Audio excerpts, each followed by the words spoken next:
Mon assistant, Zach, il s'est entraîné toute la nuit parce que hier il n'était pas doué pour allumer. J'avais plaisir à dire qu'il est...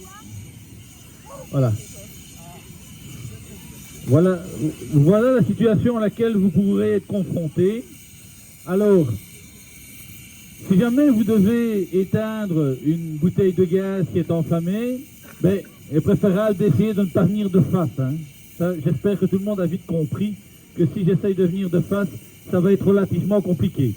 Donc, si on vient par l'arrière de la bouteille, on peut fermer gentiment le robinet, et en fermant le robinet, la flamme, ben, c'est un peu comme votre cuisinière, vous fermez, vous ouvrez, et ben on fait la même chose avec la bouteille de gaz. Voilà, donc Isaac, tu peux fermer la bouteille de gaz. Voilà, donc on ferme la bouteille de gaz. Une fois que la bouteille est fermée, est-ce que je peux mettre ma main sur la partie métallique? Non? Regardez comme je suis fort. Voilà, en réalité, avec la détente du gaz, la partie en laiton de la bouteille reste froide. Donc dès que on ferme la bouteille, on peut toucher la partie laiton de la bouteille, hein, elle est complètement froide.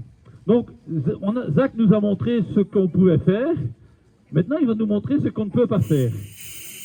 Alors ce qu'on ne peut pas faire, c'est par exemple si vous êtes confronté à une bouteille de gaz enflammée, sauter dans la bouteille de gaz et puis la faire rouler, voilà le phénomène que vous allez avoir. Voilà.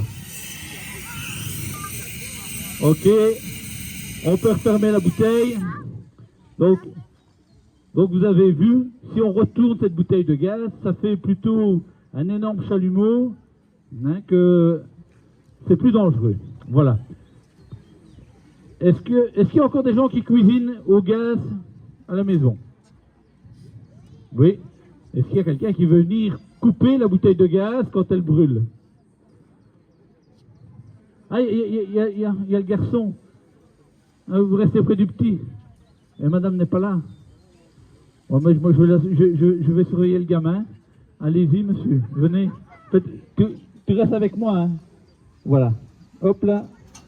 Allez. Voilà. Non, tu restes là. Il n'y a que papa qui passe.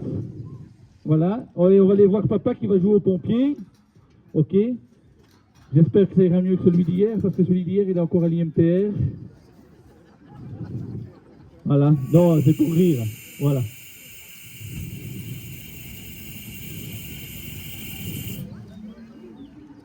Mettez votre doigt directement pour voir si c'est froid. C'est froid, hein. Voilà. Et il fait bien ça, hein. Donc, vous pouvez passer dans mon bureau, il y a les formulaires d'inscription. On recherche que des gens beaux, grands et forts comme moi. Voilà.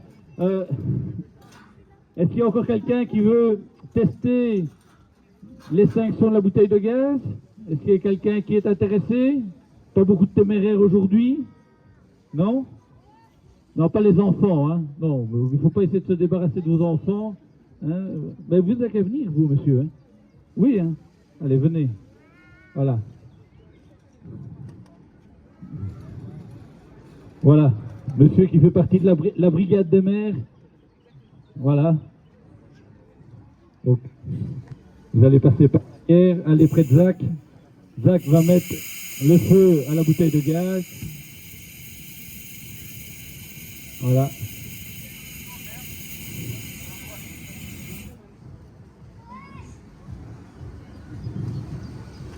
C'est vraiment froid. Félicitations, monsieur.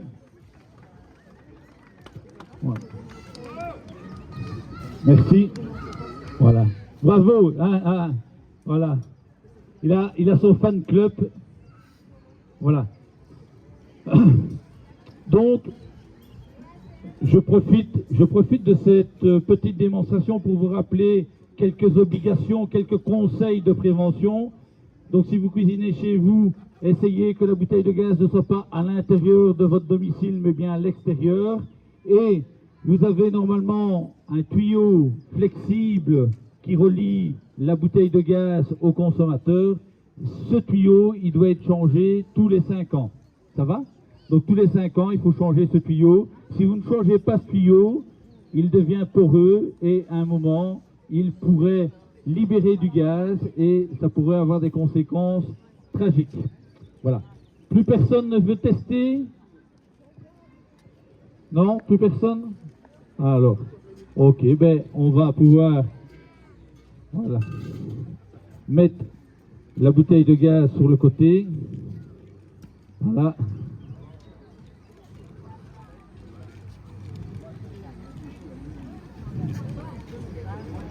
Exercice suivant.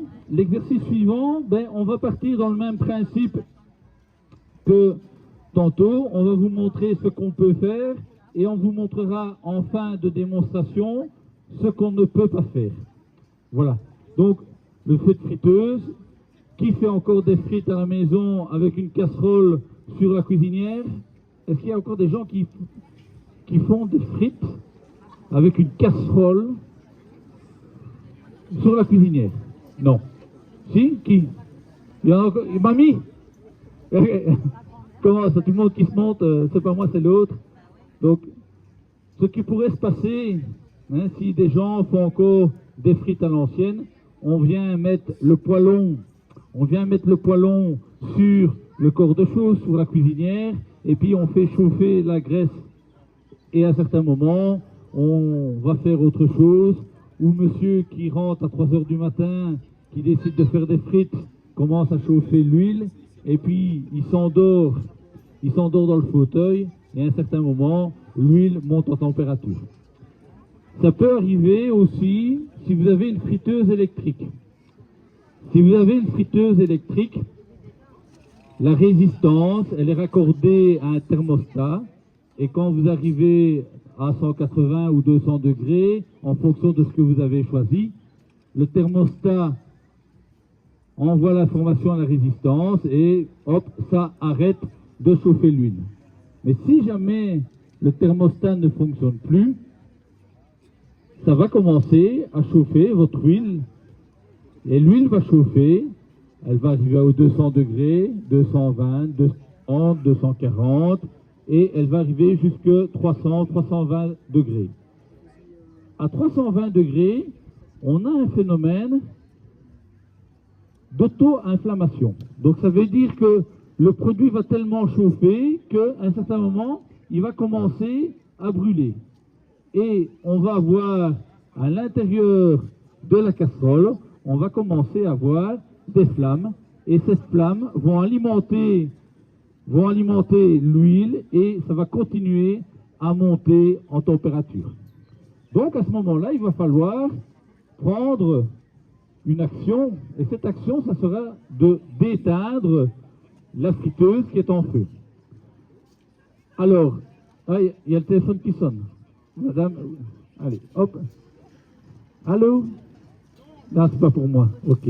Donc, hein, ça monte à température, phénomène d'auto-inflammation, le feu se trouve dans la friteuse, et à un certain moment, il va falloir éteindre. Et on peut éteindre comment? Mais tout simplement en remettant le couvercle. Ça va? Qui a un couvercle en plastique au niveau de sa friteuse?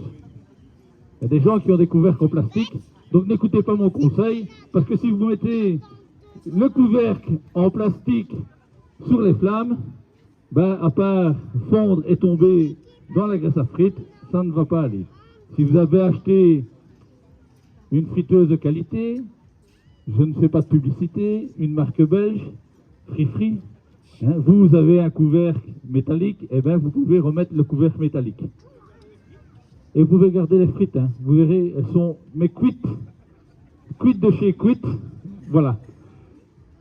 Alors nous autres, on va vous montrer comment pouvoir faire l'extinction, non pas avec un couvercle, mais tout simplement avec ce que vous avez à la maison, un essuie, un torchon, voilà. Donc on a la possibilité d'éteindre un début d'incendie à l'aide de moyens, on dira des moyens pauvres, qui est tout simplement, hop, voilà Miguel. Donc Miguel vient, je rappelle, pour des chèques à aller faire la lessive, il vient faire leur passage et il vient faire le nettoyage, voilà. Donc merci Miguel, voilà. Donc on prend ici un torchon. Le torchon, on l'humidifie. Une fois qu'il est humidifié, on vient se protéger les mains et on vient déposer tout simplement l'essuie sur la graisse à frites. Si maintenant je retire l'essuie, voilà ce qui se passe, ça redémarre. Ok? Donc, on devra répéter l'opération à plusieurs reprises. Donc ça veut dire qu'on met le premier torchon. Si on voit que ça commence à fumer et ça commence à brûler, on en remet un deuxième. Mais à un certain moment, il faut quand même appeler les pompiers. Hein, parce que quand vous aurez vidé toute l'armoire d'essuie, hein, ça n'ira plus. Hein. Donc je vous rappelle que si jamais vous avez un départ d'incendie, ben, vous devez absolument appeler les pompiers. Alors, pour appeler les pompiers, je rappelle que vous devez former le 112. Qui faisait les frites à l'ancienne tantôt, là, tout le monde qui faisait signe, c'est pas moi, c'est l'autre. Qui faisait les frites à l'ancienne? Madame, c'est vous? C'est le monsieur avec le t-shirt bleu qui se cache? Ah. Vous ne voulez pas nous montrer comment on fait pour l'éteindre? Vous n'avez pas de friteuse? Ah, voilà. Bon, donc ma question suivante, est-ce qu'il y a un candidat qui veut venir éteindre la friteuse avec un torchon? Non, non, non, sinon vous allez avoir un fan club, vous allez devoir faire des autographes. Hein, donc,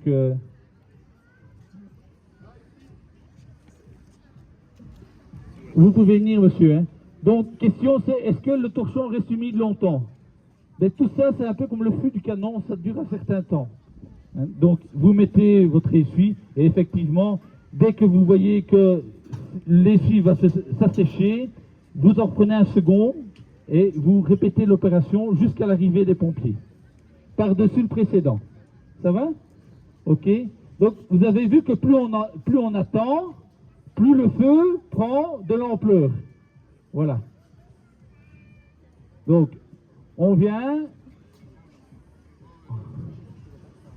et surtout on ne jette pas l'essuie, on le dépose simplement. Voilà.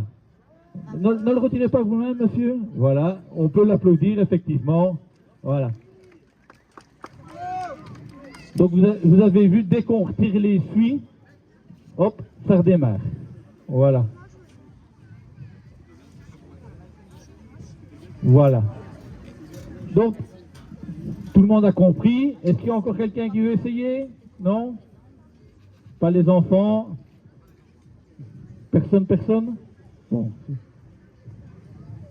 Allez, hop. Un jeune homme, il a l'air motivé, il a pris des forces. Hop, il va sauter au-dessus de la barrière, 10 pompages avant d'arriver. Non, pas de pompage? Bon, il n'est pas aussi grand, beau et fort que je ne pensais. Voilà, voilà. Allez auprès de mon collègue.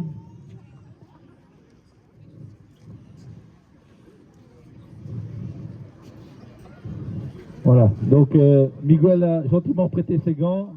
Donc si jamais tu abîmes les gants de Miguel, on te l'a déjà dit 3 fois.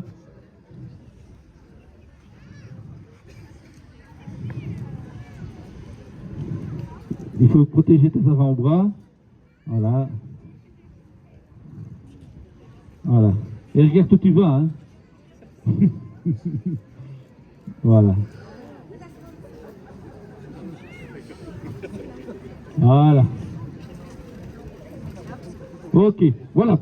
Un grand merci. On peut l'applaudir et il peut rendre les gants à Miguel parce que s'il ne rend pas les gants, ça va aller mal pour lui. Ça va, il n'a rien. Merci. Voilà. Donc, vous avez vu ce qu'on pouvait faire. Est-ce que quelqu'un veut savoir ce qu'on ne doit pas faire? Voilà, tout le monde attend. Voilà. Donc, on va tout simplement vous montrer ce qu'il ne faut pas faire. Donc ici, on va prendre l'équivalent, c'est l'équivalent d'une canette de coca. Une canette de coca, c'est 30 centilitres, hein, donc c'est 1/3 de litre. Donc on va venir mettre 1/3 de litre dans une casserole, et dans cette casserole, il y a plus ou moins 2 litres d'huile chaude. Donc ce qu'on va reproduire ici, c'est réalisé par des cascadeurs professionnels. Des cascadeurs, oui, professionnels. Hein, voilà. Donc, ce qui est réalisé ici, vous ne pouvez pas le faire chez vous. Hein, vous devez absolument, si vous avez un départ de feu, utiliser des moyens, mais surtout, pas d'eau. Voilà. Donc, Zach va mettre tout simplement l'équivalent d'un tiers de litre d'eau dans l'huile. Vous êtes ici dans un milieu ouvert. Imaginez que vous êtes dans une cuisine qui fait peut-être 10 mètres carrés, 15 mètres carrés, avec un plafond à 2,50 mètres, et vous allez voir l'effet que ça peut donner. Voilà, Zach, fais-toi plaisir.